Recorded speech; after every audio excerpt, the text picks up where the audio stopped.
Politics में जो परिवारवाद का चलन है इसको किस रूप में देखते हैं?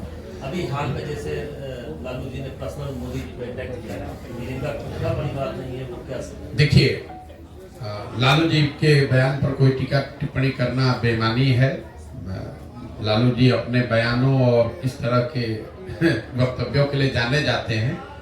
जहां तक परिवारवाद का सवाल है, बिल्कुल ये बहुत बड़ा घुन है, दीमक है, जो राजनीति को सिरे से बर्बाद कर रहा है।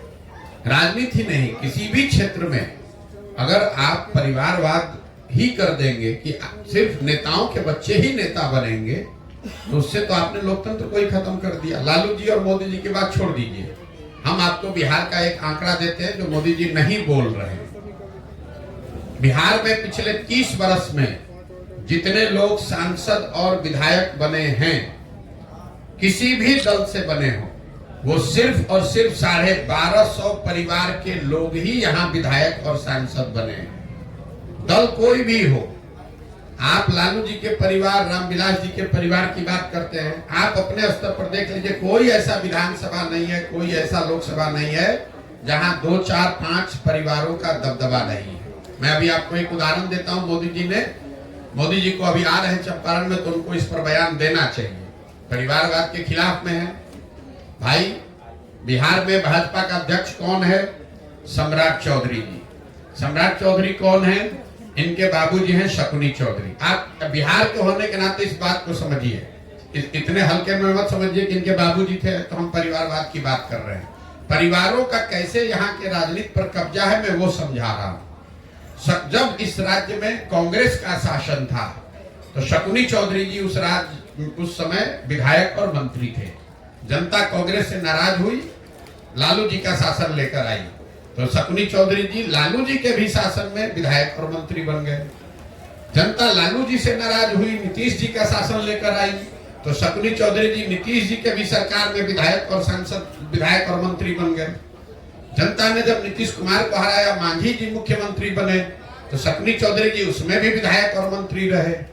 और आज अगर भाजपा को वोट पड़ रहा है तो भाजपा को भी कोई दूसरा व्यक्ति नहीं मिला, उसको भी शकुनी चौधरी का लड़का ही मिला। तो आप समझ रहे हैं कि हम कांग्रेस को हराए, लालू जी को हराए, नीतीश को लाए, मांझी को लाए, भाजपा को लाए, लेकिन एक ही परिवार है जो कि रूल कर रहा है। तो ये आंकड़ा याद रखिए, कोई नेता, कोई दल ये बताता नहीं है। बिहार की आबादी है 13 करोड़, यहाँ 3.5 करोड़ परिवार रहते हैं, और पिछले 30 वर्ष में कांग्रेस, जदयू, आरजेडी, रामविलास जी की पार्टी, लेफ्ट की पार्टी, सबको, भाजपा, सबको जोड़िएगा तो 3.5 करोड़ परिवारों में सिर्फ 1250 परिवार के लोग ही यहाँ विधायक सांसद बने हैं। होता यह है कि जब जिस दल का हवा चला उसी में सब जाकर बैठ गए। जनता लाचार है, नए आदमी को अवसर ही नहीं है। विधायक का लड़का ही विधायक बनेगा, पैसे वाले का लड़का, मंत्री जी का लड़का मंत्री बनेगा, और जो बिहार के बच्चे हैं उनको अवसर ही नहीं है। अगर आपको राजनीति करनी है, आप बहुत काबिल है, तो जाके झंडा ढोइए, संगठन का काम लीजिए। चुनाव लड़ने का, विधायक सांसद बनने का आपको अवसर नहीं। इसीलिए जन सुराज में आपने ये इस परिकल्पना का हिस्सा है, 1 लाख बच्चों को, आपने सहरसा में भी देखा होगा, मैंने क्लब बनवाना शुरू किया है। हर पंचायत से 8 से 10 बच्चों को, जिनके बाबूजी बड़े आदमी नहीं है, जिनके बाबूजी विधायक, मंत्री, सांसद नहीं है, ऐसे बच्चों को जन सुराज चिन्हित कर रहा है, उनको प्रशिक्षित कर रहा है, इस लक्ष्य से कि अगले 3 से 5 वर्ष में इनका प्रशिक्षण और चुनाव लड़ने की व्यवस्था उनकी योग्यता के अनुसार जन सुराज से किया जाएगा, ताकि ये बच्चे आए, राजनीति में मुखिया बने, वार्ड सदस्य बने, प्रमुख बने, विधायक क्षमता हो तो विधायक, मंत्री बने, ताकि इन परिवारों का वर्चस्व खत्म हो। ये बहुत बड़ी परेशानी का कारण है, और सिर्फ नारेबाजी करने से और आक्षेप लगाने से नहीं होगा। भाजपा के आज जितने 75 विधायक हैं बिहार में, वो भी आप देखिएगा, वो सब किसी न किसी परिवार का ही आदमी है।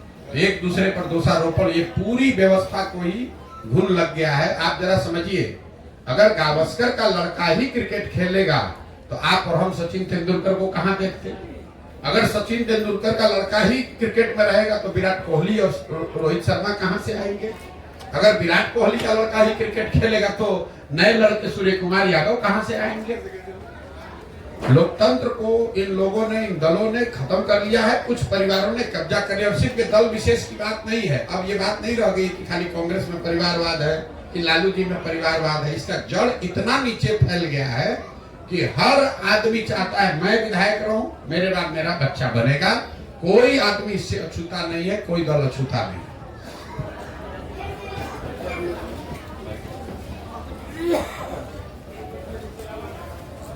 प्रशांत किशोर जी, जिस तरह से बिहार की राजनीतिक उलटफेर, कभी आरजेडी, कभी जदयू, कभी बीजेपी, आखिर जनता जाए कहां? गांव का विकास नहीं हो रहा है, जिला का विकास नहीं हो रहा है, आखिर किस पर विश्वास करे जनता? जनता हमेशा ठगा जा रहा है। नहीं, देखिए, जो उलटफेर की बात कही आपने, उलटफेर राजनीति में कई लोग कहता है भाई तो राजनीति में चलता ही रहता है। उलटफेर नेताओं का दल बदल लेना, पाला बदल लेना, ये कोई बहुत नई बात नहीं है। नई बात ये हुई है कि नीतीश कुमार ने इसको नया आयाम दे दिया। पलटने को एक नया राजनीतिक पलटीमार बनने का एक नया आयाम नीतीश कुमार ने बना दिया। आपको हमको लग रहा है कि अरे अभी महागठबंधन में थे, भाजपा में आए हैं। आपके लिए फिर एक नया आंकड़ा दे देता हूं। पिछले 10 वर्ष में नीतीश कुमार का ये 7वां प्रयास है, 7वां पलटी मारे, 7वां नया सरकार का प्रयास है। गिन लीजिए, 2012-13 में नीतीश कुमार जो महागठबंधन की एनडीए की सरकार में थे, जब मोदी जी को चेहरा बनाया गया तो 2013 में उस गठबंधन को नीतीश कुमार ने तोड़ा और माइनॉरिटी की गवर्नमेंट चलानी शुरू की। वो पहला प्रयास था। वो माइनॉरिटी की गवर्नमेंट हार गई लोकसभा में, तो उन्होंने मांझी जी को मुख्यमंत्री बनाया। वो दूसरा प्रयास था। फिर मांझी जी को हटाया, 8 महीने के बाद खुद मुख्यमंत्री बन गए। ये तीसरा गवर्नमेंट बना। फिर महागठबंधन बनाकर चुनाव लड़े, वो चौथा हुआ। फिर महागठबंधन को छोड़कर एनडीए में भाग गए, वो 5वां हुआ। फिर एनडीए को छोड़कर महागठबंधन में भागे, वो 6वां हुआ। और फिर अभी छोड़कर वापस भाजपा में भागे। 10 वर्ष में 7 बार नीतीश कुमार पलटी मारे, या इन्होंने सरकार का स्वरूप बदला बिना वोटरों के सहमति के। अब नीतीश कुमार इस देश के सबसे बड़े पलटूमार राजनीतिज्ञ है, राजनेता है। ये तो बात सर्वविदित है, इस पर अब चर्चा भी लोग नहीं कर रहे। जैसे बिहार में शराबबंदी इतना फेल है कि कोई शराबबंदी पर सवाल भी नहीं कर रहा, तो नीतीश कुमार के पलटने पर कोई सवाल लोग नहीं उठा रहे। सवाल ये उठ रहा है कि भैया नीतीश कुमार तो पलटीमार हैं, लेकिन वो पलटीमार इसलिए बने हुए हैं कि जो दूसरे जो दल है, भाजपा और आरजेडी, ये भी उतने ही बड़े पलटीमार हैं। अब भाजपा को आप देख लीजिए, अभी कुछ ही महीना पहले अमित शाह आकर लौरिया में, हमको लगता है पश्चिम चंपारण में आकर चिल्ला कर बोले कि नीतीश के लिए है भाई जनता बिहार की सुन लो। किसी ने पूछा नहीं था, बिहार के पत्रकारों ने उनसे पूछा नहीं था, खुदे खड़ा होकर चिल्ला रहे थे, बिहार की जनता सुन लो, नीतीश के लिए सारे दरवाजे भाजपा के बंद हैं। चुनाव के बाद कोई सवाल ही नहीं पैदा होता है। चुनाव के बाद तो छोड़िए, चुनाव से पहले ही अपना उसको वापस ले लिए। ये आपको क्या दिखाता है? तो मजाक में लोग कह रहे हैं नीतीश कुमार अमित शाह दरवाजा तो ठीक है बंद किए थे, छिटकिनी लगाना भूल गए थे। ये बिहार की दुर्दशा क्यों है? ये बिहार की दुर्दशा इसलिए कि लोगों को 40 सांसदों का लालच है। हम लोग के लिए 40 सांसद ही हम लोग की दुर्गति का कारण बन गए। अफ्रीका में लोग बताते हैं कि जिस देश के पास जितना ज्यादा खनिज है, वहां उतना लूटमार है, उतना ज्यादा गरीबी है, क्योंकि उसी खनिज को लूटने के लिए सब गलत काम किया जाता है। बिहार की वही दशा है। यहाँ से 40 सांसद जीत कर दिल्ली जाता है, तो उस 40 सांसद के लालच में नेता और दल कुछ भी करने को तैयार है। आपने देखा वो दौर जब कांग्रेस ने इस पूरे राज्य को लालू जी के हवाले कर दिया। ऐसा नहीं कि कांग्रेस को मालूम नहीं था, दिल्ली में बैठे हुए लोगों को मालूम नहीं है कि बिहार में कितनी गरीबी, बदहाली या जंगल राज है। तो इसलिए उन्होंने आंख बंद किया कि लालू जी यहाँ जो करना है करते रहे, 20-25 सांसद हमारा जीत कर यूपीए में बना रहे। यही काम आज भाजपा कर रही है। जिस तरह बिहार को लालू के हवाले करके कांग्रेस ने छोड़ दिया था, उसी तरह भाजपा 30-35 सांसदों के लालच में नीतीश के हवाले करके और दिल्ली में बैठे हुए। यहाँ जितने लोग बैठे हैं जरा समझिए, भाजपा वो दल है जो दूसरे दलों को तोड़कर माइनॉरिटी में रहता है तो सरकार बनाता है। बिहार में वो सबसे बड़ा दल है, उनका 75 विधायक है, लेकिन वो मुख्यमंत्री नहीं बनते, सरकार नहीं बनाते, वो नीतीश जी को बनाते हैं। ऐसा क्यों? ऐसा इसलिए कि समीकरण कहीं गड़बड़ा ना जाए। 35 को सांसद जो दिल्ली में गया है उस पर आंच न आ जाए। बिहार अगर कत्लखाना में जाता है तो जाए, और बिहार की गरीबी का हम मजाक उड़ाए। बिहार के लड़के जाकर गुजरात में नौकरी मजदूरी करें तो उसको लाठी से मारे, गाली दे, बिहारी कहे। और मोदी जी जा रहे हैं अभी 13 तारीख को वहां सेमीकंडक्टर का लॉन्च करने फैक्ट्री, और यहाँ चंपारण आएंगे तो चीनी मिल के चालू करने पर भी कोई वक्तव्य जारी नहीं करेंगे। बिहार में आएंगे तो राष्ट्रवाद का बात होगा, हिंदू मुसलमान का बात होगा, राम मंदिर का बात होगा, लालू के जंगल राज की बात होगी। ये बात नहीं करेंगे कि बिहार में चीनी का मिल चालू कब होगा, बिहार के बच्चों को यहाँ से पलायन करने के लिए कब रुकना पड़ेगा। अगर गुजरात के बच्चे गुजरात से बाहर नहीं जा रहे हैं मजदूरी करने, तो हमारे बिहार के बच्चे क्यों जा रहे हैं बिहार से बाहर, इस पर मोदी जी कोई वक्तव्य नहीं देंगे। गुजरात से 26 MP जीत कर गया है, तो वो गुजरात हर चौथे दिन जा रहे हैं, वहाँ इन्वेस्टमेंट समिट हो रहा है, वहाँ फैक्ट्री लग रहा है। और बिहार से हम लोग 39 सांसद जिताए हैं, हम लोग को कोई पूछने वाला नहीं है। इसके लिए दोषी मोदी जी नहीं है, इसके लिए दोषी हम और आप हैं, क्योंकि उनको मालूम है बिहार में काम हो चाहे नहीं, यहाँ का आदमी अभी 6 महीने के बाद वोट होगा, चाहे मन से या बेमन से, विकल्प के अभाव में उसी मोदी जी उसी भाजपा को फिर जाकर बोरा में भर के हम लोग वोट देंगे, और हम लोग के लड़के बोरा अपने पीठ पर उठाएंगे, जीवन भर मजदूरी करेंगे। कुछ दिन पहले खबर आई थी जो आप जो है वाल्मीकि नगर से जो है लोकसभा चुनाव जो है लड़ने वाले हैं, ऐसा है। अरे मेरे भाई, मतलब पत्रकार जो है ना, आप लोग या जो सामान्य राजनीति आप लोग देखते हैं, इससे आगे देखने को तैयार ही नहीं। जब हमारा दल ही नहीं है, हमको वाल्मीकि में हमको इतने चुनाव लड़, हमने घोषणा एक बार मुंह से जो निकाल दिया उससे आगे पीछे नहीं हट सकते, दुनिया कोई ताकत नहीं हटा सकती है। 2017-18 में हमने कहा हुआ है कि 10 साल तक किसी भी लोकसभा या राज्यसभा में जाने का सवाल नहीं है। हमको अगर लोकसभा राज्यसभा में जाना है तो उसके लिए हमको वाल्मीकि नगर जाना पड़ेगा। जिस राज्य से आप कहिएगा वहां से हम जीत के कल सदन में चले जाएंगे। कोई पार्टी अपने यहाँ जिता के भेज देगी, लड़ने की जरूरत नहीं है, कोई राज्यसभा से नॉमिनेट करके भेज देगा। हमारी उसमें कोई दिलचस्पी नहीं है। पता नहीं कौन पत्रकार चला रहा है, बिना सोचे समझे वाल्मीकि नगर से लड़ रहे चुनाव। मेरे भाई, अगर हमको चुनाव लड़ना होता तो उसके लिए हमको पदयात्रा करने और वाल्मीकि नगर जाने की क्या जरूरत है? हम बंगाल से लड़ जाएंगे, आंध्रा से लड़ जाएंगे, वहीं से लड़ के जीत के जाए, बिना मेहनत को दूसरे लोग जिता के भेज देंगे। फालतू बात है। जब हमने कहा हुआ है कि हमको कोई दल से, राजनीति से, चुनाव से अभी मतलब नहीं है, हम जो काम कर रहे हैं लोगों को भरोसा ही नहीं है। इसलिए नहीं कि उनको हम पर भरोसा नहीं है, क्योंकि आपको इतना आदत लग गया है। कर नेता यहाँ रहे तो कह न रहे, देखिए नहीं चलेंगे थोड़े। हम आपको कह रहे हैं कि नहीं दल बनाएंगे। 18 महीने से चल रहे पैदल घर परिवार छोड़ के। अगर हमको चुनाव लड़ना होता, यहाँ तो बिहार में एक दिन में दल बना लेता है। तो यहाँ बिहार के भैया नेता को दल बनाने आ रहा है, हमको नहीं समझ है दल कैसे बनता है। उसके लिए 18 महीना हमको पैदल चलने की क्या जरूरत है? जब जो बात हमने कही है, जब तक बिहार को सुधारने के नजरिए से इस 3 उद्देश्य को लेकर घर से निकले हैं, इसको पूरा करने के लिए पूरा समाज में बिहार में पैदल न चलने, मत न ले, इसकी नई व्यवस्था न बना ले, तब तक इस लक्ष्य से हटने का सवाल ही नहीं पैदा होता है। धरती इधर की उधर हो जाए, मैं हटने वाला नहीं हूँ। आप ये जानते नहीं मैं जितना जिद्दी आदमी हूँ। एक बार मैंने मन में ठान लिया तो कोई नहीं हटा सकता है। नीतीश कुमार बुला के ऑफर दे दे कि भाजपा दे दे कि कांग्रेस दे दे, हम इससे हटने वाले नहीं हैं। हमने सब 10 वर्ष संयुक्त राष्ट्र संघ में काम किया, 10 वर्ष चुनाव का काम कराया राजनीति का। उसके बाद अब तय किया है कि अब मेरे जीवन का लक्ष्य है बिहार में सुधार, और इसमें 5 वर्ष लगे, 10 वर्ष लगे, 20 वर्ष लगे, पीछे हटेंगे नहीं। यहीं पर ये व्यवस्था खड़ा करेंगे।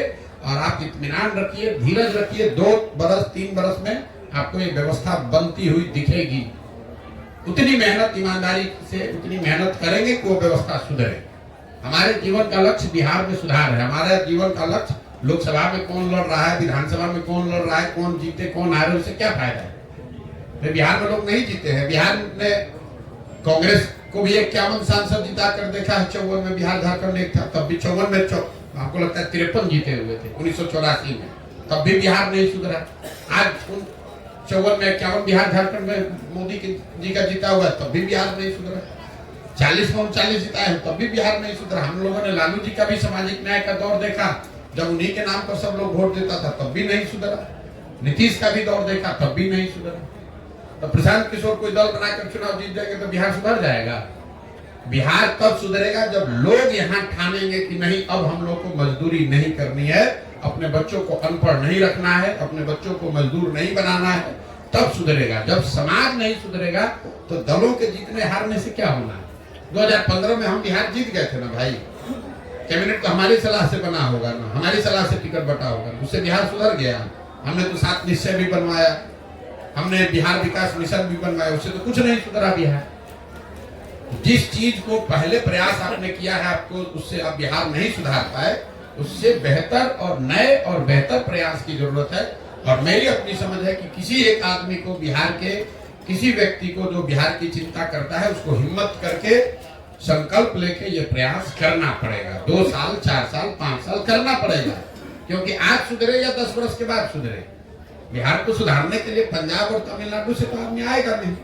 आप आज जगिए या 10 वर्ष के बाद जगिए, क्या हो जाएगा? अगर 3-4 वर्ष हमको नई सफलता मिलेगी, एक तो आपकी चिंता है, आप काहे घबरा रहे हैं? हमको कोई चिंता ही नहीं है। हम 3 वर्ष 4 वर्ष 5 वर्ष जो लगेगा लगाएंगे, लेकिन इसको सुधारेंगे, बिना सुधारे नहीं मानने वाले।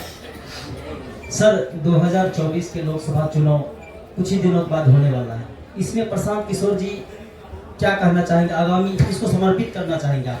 क्योंकि अभी तो टाइम लगेगा, आपके जन अभियान में 4-5 साल लगे, तब तक तो बिहार गर्त में ही जा रहा है। अभी 75 साल से गर्त में नहीं जा रहा है था। जब 75 साल गर्त में जा रहे थे और आप न घबराए, आप काम अपना राजनीति सामाजिक जीवन चला रहे हैं, तो 2 वर्ष और धैर्य रखिए, 1 वर्ष और धैर्य रखिए, चुनाव होने दीजिए, उनके सामने एक विकल्प आने दीजिए। जनता अगर उसको स्वीकार करेगी तो ठीक है, नहीं स्वीकार करेगी तो और बेहतर प्रयास किया जाएगा। लोकसभा के चुनाव में कौन जीतता है कौन हारता है, कम से कम बिहार का कोई भी समझदार आदमी अगर है, उसको ये मानना चाहिए कि लोकसभा के चुनाव के नतीजों से हम लोग के जीवन पर कोई फर्क नहीं पड़ने वाला है। 10 वर्ष मनमोहन सिंह जी के नेतृत्व में यूपीए की सरकार थी, तो भी बिहार देश का सबसे गरीब, पिछड़ा, भुखमरी और अशिक्षित राज्य था। तब भी हम लोग के बच्चे मजदूरी कर रहे थे। और 10 वर्ष से आज मोदी जी की सरकार है, तो भी बिहार प्रति व्यक्ति आय के हिसाब से, सारे विकास के मार्गों के हिसाब से देश का सबसे गरीब, सबसे पिछड़ा, सबसे ज्यादा अशिक्षित, सबसे ज्यादा भुखमरी, पलायन और बेरोजगारी वाला राज्य है। हम लोगों ने 10 वर्ष कांग्रेस का भी राज देख लिया, अभी के दौर में 10 वर्ष हम लोगों ने मोदी जी का भी दौर देख लिया। दिल्ली के नजरिए से कोई फायदा नहीं हुआ। इसी तरीके से बिहार में आप देख लीजिए, आपने 15 वर्ष लालू जी का भी राज देख लिया, अभी 18 वर्ष से हम लोग नीतीश जी भाजपा का भी राज देख रहे हैं। बिहार की स्थिति नहीं बदली है। अगर नहीं बदली है तो कुछ नया बेहतर प्रयास होना चाहिए। मैं आपको तमिलनाडु का उदाहरण देता हूँ। जब देश आजाद हुआ तो तमिलनाडु और बिहार बराबर का राज्य था, विकास, सामाजिक, आर्थिक नजरिए से दोनों बराबर के राज्य थे। तमिलनाडु में 1970 के बाद से कांग्रेस का शासन नहीं है, कांग्रेस पार्टी वहां सरकार में नहीं आएगी, भाजपा तो वहां है ही नहीं। और आज तमिलनाडु बिहार से 6 गुना ज्यादा बड़ा राज्य है। तो उसको मोदी जी सुधार दिए कि गांधी परिवार ने सुधार दिया? तमिलनाडु को तमिलनाडु के लोगों ने सुधारा, भाजपा और कांग्रेस ने नहीं सुधारा। उसी तरह बिहार को बिहार के लोग सुधारेंगे। जब आप और हम नहीं सजग होइएगा तो मोदी जी और राहुल जी के आने से क्या होगा, लालू जी के आने से क्या होगा? मोदी जी देश के प्रधानमंत्री हैं, गुजरात के भी प्रधानमंत्री हैं, बिहार के भी प्रधानमंत्री हैं। गुजरात में तरक्की हो रही है और बिहार में लड़के पलायन कर रहे हैं। गुजरात में फैक्ट्री लग रही है और हम लोग यहाँ से मजदूर बनकर जा रहे हैं। कोई ये नहीं पूछने वाला है कि भाई अगर मोदी जी इतने ही बड़े विजनरी हैं, वो गुजरात में इतना तरक्की करा दिए तो बिहार में करा के दिखा दे। गुजरात में 100 फैक्ट्री लग रहा है, 5 को यहीं पर शुगर मिल, चीनी मिल चालू करा के दिखा दे। क्यों नहीं लगा रहे? नेता भी ये जानता है कि पब्लिक क्या चाहती है, हम क्यों ज्यादा काम करेंगे भाई। उनको मालूम है बिहार की जनता को फैक्ट्री लगाइए, चाइना लगाइए, भोटवा देने के लिए। गुजरात में अगर तरक्की नहीं होगी तो गुजराती उनको पहले छोड़ देगा। गुजरात में अगर तरक्की न हो, गुजरात के मोदी जी प्रधानमंत्री हैं गुजरात से, और 2017 के विधानसभा में करीब करीब भाजपा को गुजरात के लोगों ने हरा दिया था। लेकिन बिहार में कोई चिंता की जरूरत नहीं है। जाति, धर्म, मंदिर, मस्जिद, 5 किलो अनाज का नारा बुलंद है, वोट बोड़ा में भर के हम लोग देते रहेंगे। तो जब आपको हमको अपने और अपने बच्चों की चिंता नहीं है तो मोदी जी और लालू जी आपके बच्चे का चिंता क्यों करेंगे? देखिए तेजस्वी जी घूम रहे हैं और डंके की चोट पर कह रहे हैं कि हम ही बिहार को सुधारेंगे। कोई नहीं पूछने वाला है मेरे भाई, तुम 15 साल तुम्हारे माता पिता थे यहाँ पर मुख्यमंत्री, बिहार को गर्त में ले जाने वालों में एक कंधा आपके लोगों का भी था। अभी आप 1.5 बरस नीतीश जी के साथ थे तो कौन सा आपने बिहार में क्या सुधार कर दिया? कौन सा रोड बनवा दिया? पथ निर्माण मंत्री थे। कौन सा अस्पताल आपने सुधार दिया? आप स्वास्थ्य मंत्री थे। पूरे गांव में जो दुर्दशा है नाली गली का, ये ग्रामीण कार्य मंत्री आप लोग भी ध्यान नहीं देते हैं, तेजस्वी यादव ही थे। ये शहरों की जो दुर्दशा है, शहरी विकास मंत्री खुद तेजस्वी यादव थे। कोई नहीं पूछने वाला है कि भाई शहरी विकास मंत्री के तौर पे कौन से शहर को सुधार दिए? बताओ, माँ बाप का तो छोड़ो, अपना बताओ भाई, तुमने कौन सा सुधार दिया? कौन सा अस्पताल तुमने सुधार दिया? कौन सी व्यवस्था सुधार दी? कौन सा ग्रामीण सड़क पहले के मुकाबले कम बन गया, ज्यादा बन गया? ये तो पूछना है नहीं। अब तेजस्वी यादव आएंगे, भाजपा विरोध, सारा जात पात, भाजपा का डर दिखाकर जो यहाँ के समाज में सबसे गरीब पिछड़ा मुसलमान है उसका वोट लेके नेतागिरी बनेगा, पगड़ी बांध कर अपना भाषण देते रहेंगे। सबसे पहले सवाल ये है कि आप हर राजनीतिक जो भी पार्टी से जुड़ करके वो आप अपना जो है सो आपके दल से भी जुड़ने का प्रयास कर रहे हैं, जो कई पार्टियों से हो करके अब आपके भी पार्टी से जुड़ना चाह रहे हैं क्या? भैया मेरा पहली बात की कोई पार्टी है नहीं तो इससे जुड़ेगा कैसे? लोग इस अभियान से सोच से जुड़ रहे हैं और आपका कहना ठीक है, उसमें कुछ ऐसे लोग भी हो सकते हैं जो पहले कई दलों में या दूसरे दलों में रहे। तो जैसे मतदाता के तौर पर आपके पास विकल्प नहीं है, फिर भी आप भाजपा को, आरजेडी को वोट करते हैं क्योंकि आपके पास विकल्प नहीं है। जो मुसलमान है वो आरजेडी को क्यों वोट करता है? तो जात के आधार पर नहीं वोट कर रहा है। हर मुसलमान जो आरजेडी को वोट कर रहा है, जरूरी नहीं कि वो आरजेडी के काम से खुश है, वो मजबूरी में वोट कर रहा है क्योंकि उसके पास दूसरा विकल्प है नहीं, भाजपा को वोट दे नहीं सकता है। उसी तरह राजनीतिक कार्यकर्ताओं के पास भी विकल्प था नहीं। अगर मान लीजिए कि भाजपा से विचारधारा के तौर पर आपका विरोध है तो भाजपा के अलावा आप जाइएगा कहाँ? या तो आप जदयू में जाइएगा या आरजेडी में जाइएगा, कांग्रेस यहाँ है नहीं। तो उन ऐसे लोग जो विकल्प के अभाव में किसी दल में पड़े हुए थे, अगर वो आते हैं और कहते हैं ना भैया हम तो जीवन भर चाहते थे कि कोई नया विकल्प बने और बनाने वाले में हम अपनी भूमिका देखते हैं, तो उसका स्वागत है। मेरा एक लास्ट सवाल है, जो अभी कुछ दिन पहले पूर्व विधायक किशोर कुमार मुन्ना जी के द्वारा आपकी जन स्वराज यात्रा का समर्थन किया गया है, क्या प्रशांत किशोर आगामी चुनाव में किशोर कुमार मुन्ना का समर्थन करने जा रहे हैं?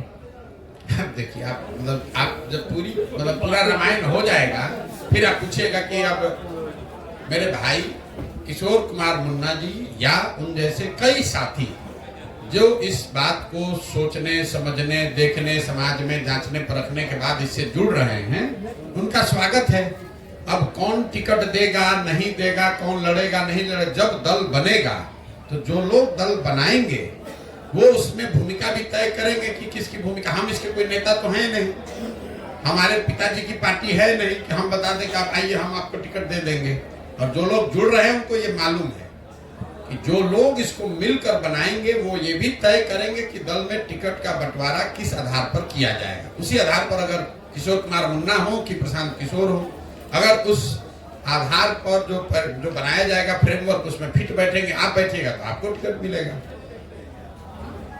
प्रशांत जी एक सवाल है इधर, मुख्यमंत्री नीतीश कुमार निवेशकों से मिलने विदेश दौरे पर जाने वाले हैं, क्या लग रहा है कि उनके विदेश जाने से बिहार में कंपनियां आएंगी और लोगों को रोजगार मिलेगा?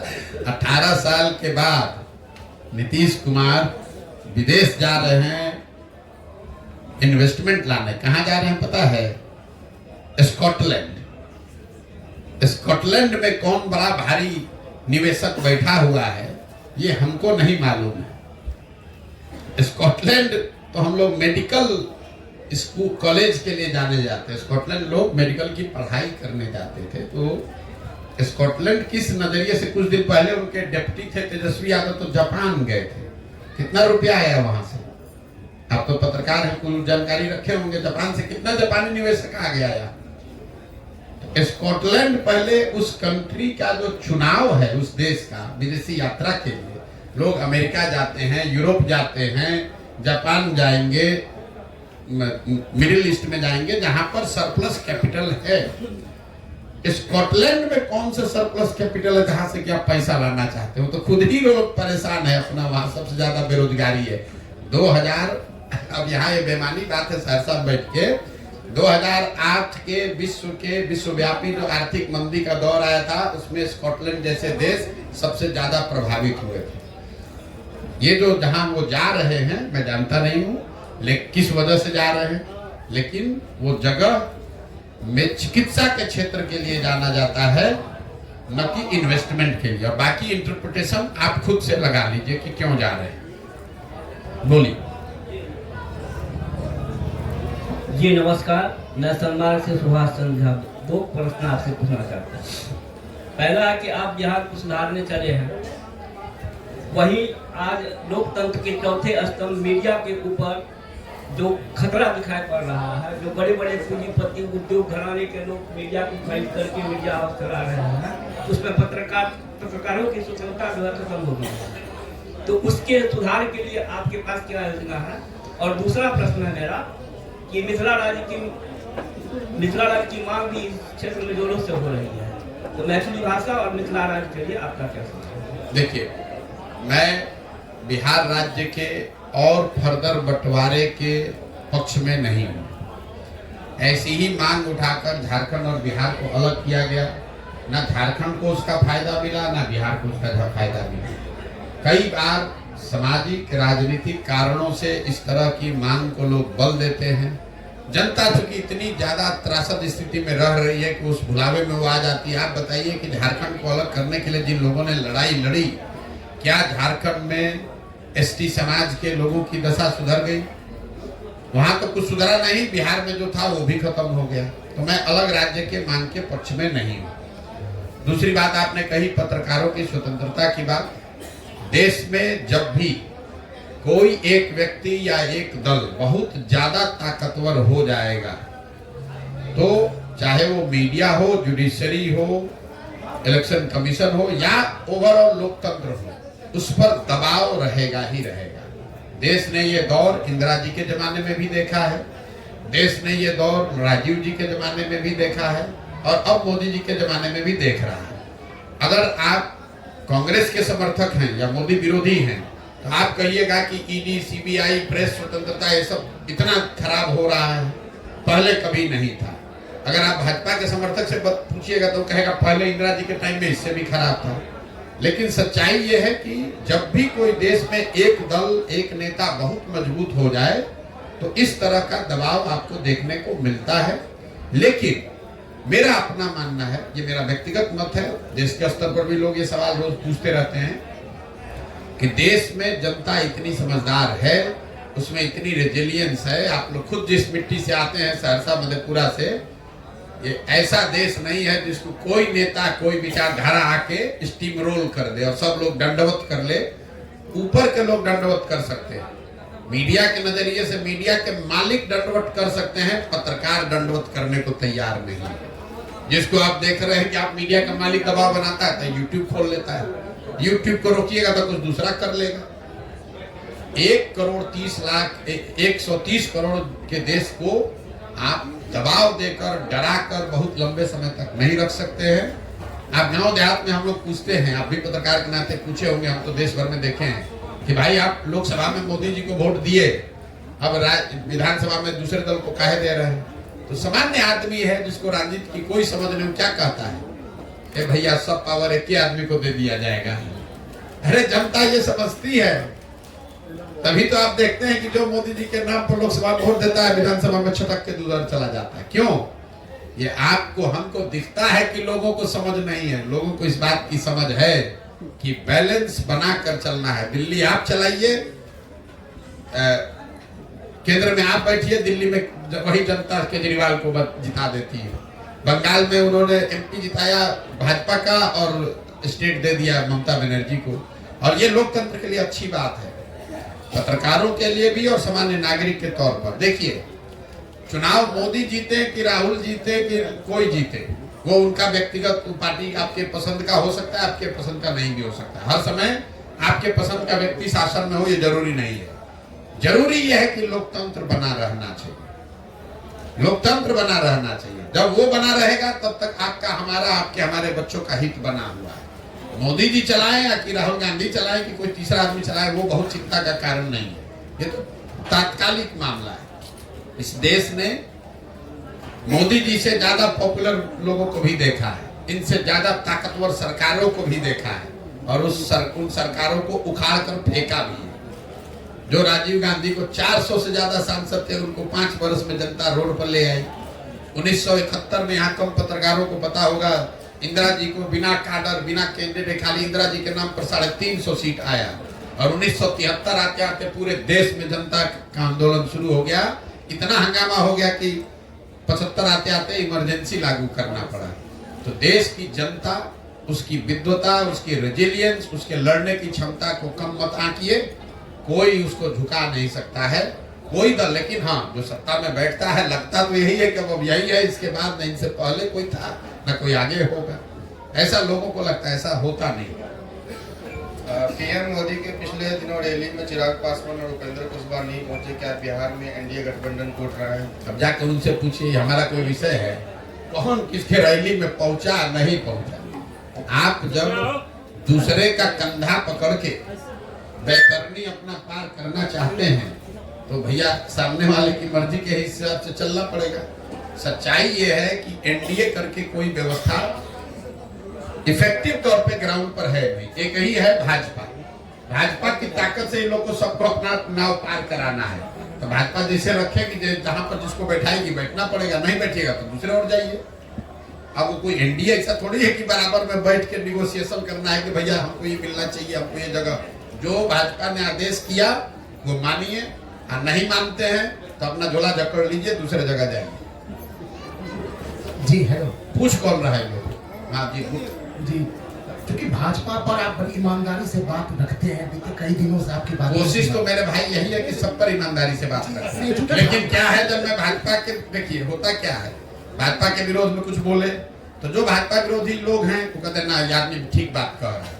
अभी अगर हम लालू जी को धो देंगे तो लोग कहेंगे देखिए भाजपा का बी टीम है, लालू जी को बोल रहा है। अरे मेरे भाई, हम दोनों को बोल रहे हैं, लेकिन जो पूछोगे वही तो बोलेंगे। लेकिन सर एक बात तो ये तय है कि लालू जी पे बोलना आसान है, क्योंकि उसके बाद आप पर कोई कार्रवाई नहीं हो सकती। लेकिन भाजपा पर, मोदी जी पर, अमित शाह पर यदि आप सीधा अटैक करते हैं तो आप पर भी सीबीआई और ईडी छोड़ी जा सकती है। क्या आपको डर लगता है कि उतना ही बोलना है जितना में सीबीआई और ईडी आप तक ना पहुंचे? मेरे भाई, अगर इसका कोई पैमाना है कि कितना बोलने से सीबीआई पहुंचती है, कितना से नहीं, तो लिख के हमको दे दीजिए। वो तो नहीं मेरे भाई, आप जब आज के आपने खुद कहा कि मैं बिल्कुल बेबाकी से और उन पत्रकारों के साथ भी जो कि देश में माने जाते हैं कि ये भाजपा के समर्थक पत्रकार हैं, उनके प्लेटफॉर्म पर जाकर भी डंके की चोट पर बोलते हैं। जहां तक सवाल है डरने का, देखिए मैं डरता किसी से नहीं हूं। आप हमको पत्रकार होने के नाते और फेलो बिहारी हैं आप, तो समझ लीजिए मैं डरता किसी से नहीं हूं। राजनीतिक तौर पर तो किसी से नहीं डरता। और ये आज की बात नहीं है। जब 14 में मोदी जी की मदद किए वो जीते, लेकिन अगर हमने मन बना लिया कि नहीं अब 15 में आपके खिलाफ बिहार में प्रचार करेंगे तो उस समय नहीं डरे। बंगाल में कितना ही कोशिश कर लिया उन्होंने, हम उनके सामने खड़े थे तो नहीं डरे। क्या कीजिएगा, मार दीजिएगा। डरने की जो बात है, बिहार में कोई मुखिया बनता है, मोदी जी और अमित शाह का छोड़ दीजिए, मुखिया बनता है, कहता है भैया 2 गनमैन नहीं रहेगा तो हम पर बहुत बड़ा खतरा है। हम 18 महीना से पैदल चल रहे हैं, खेत में सरे में ही रहते हैं, इसी टेंट में रहते हैं, यहाँ बैठे बगल में हम रहते हैं। इस पूरी व्यवस्था में एक आप हमको सिपाही दिखा दीजिए। लोकल थाना का आदमी भी आता है, हम कहते हैं भैया कैंप में बताइए। जो भय है ये अंदर की बात है। अगर आत्मबल नहीं है तो आप क्या नेता, समाज का नेतृत्व क्या कीजिएगा, क्या कर लेगा कोई? हमने जब चोरी किया नहीं है तब क्या हमको ईडी सीबीआई कर लीजिएगा? हम कभी आज तक जीवन में किसी सरकारी पद पर रहे नहीं, क्या ईडी सीबीआई लगा लीजिएगा? फिर भी आप हमको परेशान कर सकते हैं, कीजिए, करके देख लीजिए, पता चल जाएगा अपने आप। अरे जब हम चल रहे हैं और डंके की चोट पर कह रहे हैं कि सब ये खर्चा दिख रहा है लोगों को, तो पकड़िए कहां से गलत हम कर रहे हैं। लालू जी चाहे राज्य सरकार पकड़ ले कि केंद्र सरकार पकड़ ले, तो 18 महीना हो गया, तो शुरू में हम चलना शुरू किए थे, तब लोग ये कह रहे थे किसके खिलाफ बोलेंगे, किसके खिलाफ नहीं बोलेंगे, तो इनको चलने नहीं देगा। लालू नीतीश इनको बिहार में नहीं चलने देंगे। रोक पाए? वैसे वो भी नहीं रोक पाएंगे, हमको नहीं रोक पाएंगे हम। और आप कैमरे पे चुनौती भी देते हैं, जो यहाँ का बड़ा नेता बनता है, अपने को तेजस्वी जी हैं, नीतीश जी हैं, चाहे भाजपा का जो बड़ा नेता है, अपना सुरक्षा हटा दे और किसी एक पंचायत में पैदल चल के दिखा दे, नीतीश और तेजस्वी चल के दिखा दे पैदल, उनका औकात दिख जाएगा कि कितना जिगर लेके पैदा हुए। हम आगे चले कि नहीं, छोड़ दिया, 18 महीने से चल रहे हैं ना भाई। सबके समर्थकों के गांव में गए हैं, हर जाति के गांव में गए हैं, हर धर्म के गांव में गए हैं। हमको तो कोई आज तक ढेला भी नहीं मारा है। जब हम गलत कुछ कह ही नहीं रहे तब क्यों मारिएगा हमको भाई? हम काहे बेवजह डरे? अमित शाह मोदी को पकड़ना है, पकड़िए, पकड़िएगा तो हमारे भला हो जाएगा और अच्छा हो जाएगा, पकड़िए। अरे भाई, आजादी की लड़ाई में अंग्रेजों के पास जितनी ताकत थी उतनी ताकत नहीं ना है मोदी जी साहब के पास। उस समय तो पूरा विश्व ही उन्हीं का था। लोगों को पकड़ के 6-6 साल लोगों ने जेल में डाल दिया, उससे क्या आजादी की लड़ाई खत्म हो गई? आप हमको पकड़ के जेल में डाल दीजिएगा तो उससे क्या बिहार की जनता की स्थिति सुधर जाएगी? लोग क्यों नहीं खड़े हो रहे हैं पकड़े जाने पर? इसलिए नहीं खड़े हो रहे हैं कि जो लोग पकड़े जा रहे हैं वो भी दूध के धुले हुए नहीं है। सच्चाई यही है। अगर दूध के धुले आदमी को पकड़ लीजिएगा तो जनता खड़ी होगी। ऐसी बात नहीं है कि कोई किसी के लिए खड़ा नहीं होगा, ऐसी बात नहीं है। लेकिन जान ही रहा है कि आप पहले से लूटे हुए हैं, आपको आप पर कार्रवाई हो रही है तो समाज कहता है ठीक है हो रही है कार्रवाई। जब आप सत्ता में थे तो नहीं हो रही थी, सत्ता से अलग हटे तो हो रहा है। Prashant ji, myself Mathuresh from New Nation. Sir, आप पिछले 18 महीने से ट्रैवल कर रहे हैं बिहार में, सभी लोगों से मिल रहे हैं, सभी पंचायत में जा रहे हैं, लोगों को समझाने की भी प्रयास कर रहे हैं, जो दशा है वो देख रहे हैं और झेल भी रहे हैं, आप काफी समझा भी रहे हैं। उसके बाद किस तरह का रिएक्शन आ रहा है? जो बाहर जैसे जो लोग रहते हैं, यहाँ पे मजदूर जाते हैं, एजुकेशन के लिए स्टूडेंट जाते हैं, अदर फील्ड में भी काम करने के लिए जाते हैं, उनको तो बिहारी का दंड झेलना ही पड़ रहा है।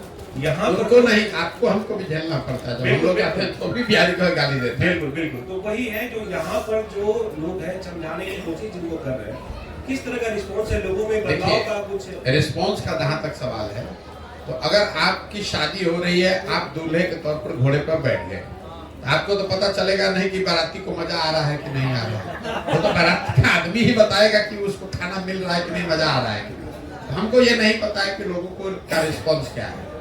लेकिन जो मैं अभी तक देख पाया, हमारा अपना लक्ष्य था कि हम लोग जब ये पैदल चलेंगे तो हर प्रखंड से हमको 20 ऐसे लोगों को निकालना है जो इस व्यवस्था से, इस सोच से प्रभावित होकर जुड़े, ताकि पूरे बिहार में अगर हम लोग करेंगे तो 10-15 हजार आदमी हो जाएगा और वो 10-15 हजार आदमी मिलकर दल बनाएगा। अभी की स्थिति है कि हर प्रखंड से 2 से 2.5 हजार लोग जन सुराज से जुड़ रहे हैं। तो एक पैमाना वो है, कुछ तो जुड़ रहा है तभी आ रहा है। अब अगर आप 2-2.5 हजार लोग जोड़िएगा तो बिहार में जब ये पदयात्रा पूरी होगी तो 10 लाख से ज्यादा लोग वो होंगे, कार्यकर्ता नहीं, जो एक नया दल बनाने के लिए सहमति देकर अपनी भूमिका उसमें तय कर रहे होंगे। दूसरा पैमाना ये है कि जब हम लोग चले थे तो ये 2 पकौड़ा लगाते थे, फिर इसको 6 किया, फिर ये बाहर देखना बड़ा हैंगर लगा हुआ है। तो प्रतिदिन जितने लोगों से हम लोग मिलते हैं, अगर वो एक पैमाना देखिएगा तो वो जहां से चलना शुरू किए थे और आज में 10 गुना का अंतर है। जब चलना शुरू किए थे तो सवाल क्या था, भाई ये क्या है, ये कौन है, क्या कर रहे हैं, किस लिए कर रहे हैं।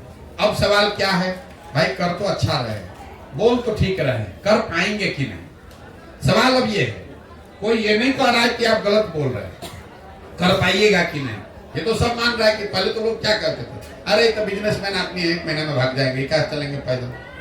अब वो कोई नहीं पूछ रहा है, अब ये पूछ रहा है ना भाई आप बात तो बढ़िया कह रहे हैं, समाज इसको मानेगा क्या, और मानेगा तो कितना समय लगेगा। कितना आदमी कहता ना भैया बात तो मानेगा ही मानेगा, ये हो सकता है कि 2 वर्ष के बजाय 5 वर्ष लगेगा। तो ऑलरेडी वो नीडल शिफ्ट हो रहा है। वो ये नहीं पूछ रहा है जन सुराज क्या, अब ये पूछ रहा है कि जन सुराज आ सकता है क्या। आएगा तो परिवर्तन हो सकता है क्या। तो ऑलरेडी वो फर्क उस नजरिए से हम लोग देख रहे हैं। बाकी आगे देखा जाएगा, कोई घबराहट की बात नहीं। जो देखिए, चुनाव लड़ना, लड़ाना, जीतना, हारना, ये 6 महीने का काम है। उस काम को हमने 10 बरस किया है और बहुत साइंटिफिक तरीके से करते हैं। और हम आपको अगर कल चुनाव लड़ने आएंगे तो ये बता पाएंगे कि सहरसा के किस पंचायत में कितना % वोट मिलेगा, मोटे तौर पर अनुमान से बताया जा सकता है। लेकिन आज हमारी वो प्राथमिकता नहीं। चुनाव लड़ना चुनाव जीतना, लड़ना मुश्किल काम है, लेकिन उससे बहुत मुश्किल काम है चुनाव सही लोगों के साथ जीतना। चुनाव जीतना मुश्किल है, लेकिन चुनाव सही लोगों के साथ जीतना उससे बहुत ज्यादा मुश्किल है। इसलिए पहले सही लोगों को चुनने की जो प्रक्रिया है, इसमें समाज को जगाना, समझाना, ये लंबी प्रक्रिया है, इसमें समय लग सकता है। एक बार समाज अगर समझ जाए तो फिर कुछ टिकने वाला नहीं। अगर सर आपकी दल बनती है, अगर नहीं बनेगा, हमारा नहीं दल तो बनना ही। मैंने बताया आपको 3 उद्देश्य में एक उद्देश्य है, दल बनाने के लिए ही घूम रहे। तो क्या बिहार में मुख्यमंत्री चेहरा आप होंगे? दल जो लोग बनाएंगे वो तय करेंगे कि दल का नाम क्या होगा, उसका संविधान क्या होगा, उसकी प्राथमिकताएं क्या होंगी, उसमें पदाधिकारियों का, विधायकों का चुनाव कैसे किया जाएगा। अगर 10 लाख लोग मिलकर दल बना रहे हैं तो उनमें उतनी विद्वता तो होगी कि वो चुने अपने नेता को। हम आज के तारीख में इसके नेता नहीं, क्योंकि हम दल है ही नहीं, तो हम इसके नेता कैसे बनेंगे। हमारी भूमिका सूत्रधार की है। हम अपनी भूमिका एक कुम्हार के तौर पर देखते हैं। कुम्हार जो है वो चाहे जितना भी होशियार हो, अगर उसके पास अच्छी मिट्टी और चाक ना हो तो घड़ा नहीं बन सकता है। तो हमारी जो पदयात्रा है, इसमें हम वो अच्छी मिट्टी और चाक ढूंढ रहे हैं, जिसको थोड़ा सा बढ़िया से पानी उनी डाल के मत के अगर ठीक से सहारा दिया जाए चाक पर लगाकर, तो वो अपनी ताकत से खड़ा हो जाए, घड़ा बन जाए। एक बार जब वो बन जाएगा तो जो लोग मिलकर अपने बीच में चुनेंगे वो बन जाएगा नेता। उसके लिए जो प्रशांत किशोर इसके नेता हों ये जरूरी नहीं है। प्रशांत किशोर जी जो है लगातार मतलब पहले जन स्वराज के लिए संसाधन मेरा रहेगा, पैसा मेरा रहेगा, ये प्रशांत किशोर के पास इतना पैसा कहाँ से आ रहा है जितनी गाड़ी चल अभी तक तो आप लोग ये कह रहे थे कि भैया 500 करोड़ रुपया लेते हैं चुनाव जिताने के लिए, और अभी आप कह रहे हैं कि पैसा आ कहाँ से रहा है। मेरे भाई जब से पदयात्रा कर रहे हैं तब से बता रहे हैं कि पैसा कहाँ से आ रहा है। पैसा वहां से आ रहा है जिनको पिछले 10 साल में जिन नेताओं को जिताने में हमने मदद की है। आपका 2-4 मुखिया, विधायक, सांसद बन जाता है तो आप बड़े नेता बन जाते हैं। हमारी मदद से आज देश में 5-6 ऐसे राज्य हैं जहाँ पर सरकार उन लोगों की चल रही है जिनको वहां पहुंचने में हमने मदद की है। तो अगर हमको ये एक अभियान चलाना है तो हमको उससे मदद नहीं मिलेगी। अब तुरंत पत्रकार कहता है अच्छा कौन नेताजी पैसा दे रहे हैं, कौन मुख्यमंत्री दे रही है, ममता जी दे रही हैं कि जगन दे रहे हैं। व्यक्तिगत तौर पे कोई पैसा नहीं दे रहा है, लेकिन मान लीजिए कि आपने पश्चिम बंगाल में चुनाव जिताने में लोगों की मदद की, तो पश्चिम बंगाल के लोग मेरे बारे में जानते हैं, मेरी क्षमता, मेरी कार्यशैली को जानते हैं। उसमें कुछ लोग जो तृणमूल के समर्थक होंगे या मेरे समर्थक हैं, वो कह रहे हैं कि नहीं, अगर प्रशांत किशोर प्रयास कर रहे हैं तो इसमें सफलता मिल सकती है, इनको मदद करो। और ऐसा पूरे देश में 6, 7, 8 राज्य में हमने काम पहले किया हुआ है, तो हमको इस व्यवस्था के लिए पैसा नहीं मिलेगा। और क्यों ऐसा कर रहे हैं? ऐसा इसलिए कर रहे हैं कि बिहार में किसी पैसे वाले से मदद ना लेना पड़े। अगर बिहार में किसी से पैसा लेंगे तो फिर वही बात होगा, कहेगा कि हमारे लड़का को विधायक लड़ाइए, हमारे भतीजा को मुखिया बनाइए, हमारे घर के सामने टेंट लगाइए, फलाना आदमी चाय पिएगा, फलाना आदमी को मत बैठाइए। तो किसी भी पैसे वाले या प्रभुत्व वाले का प्रभाव अभियान पर न पड़े, इसीलिए बिहार में किसी से 1 रुपया भी नहीं लेते हैं। कि क्षमता के आधार पर समाज से जो आदमी निकल कर आए, पहले उसका चुनाव बिल्कुल स्वच्छता से, ईमानदारी से किया जाए, फिर उसके बाद उसको चुनाव लड़ाने के लिए जो पैसे की व्यवस्था होगी वो व्यवस्था की जाएगी। बहुत बहुत धन्यवाद। दिन भर चलता रहेगा।